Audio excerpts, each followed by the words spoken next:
Hola, y en este video te muestro cómo activar el modo no molestar en Lenovo R1.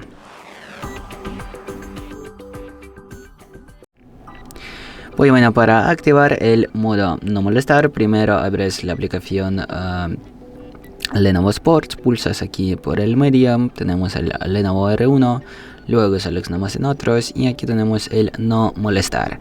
Y aquí vamos a poner hora de inicio, por ejemplo, vamos a poner la hora que está ahora, 7:20, bueno, vamos a empezar de 7:23 y vamos a acabar, por ejemplo, en las 9 de la noche. Y en esa hora vamos a tener activado el modo no molestar. Y bueno, si os gusta el vídeo, si esta información ha sido útil para ti, deja un me gusta y no olvides a suscribirse al canal. Hasta luego.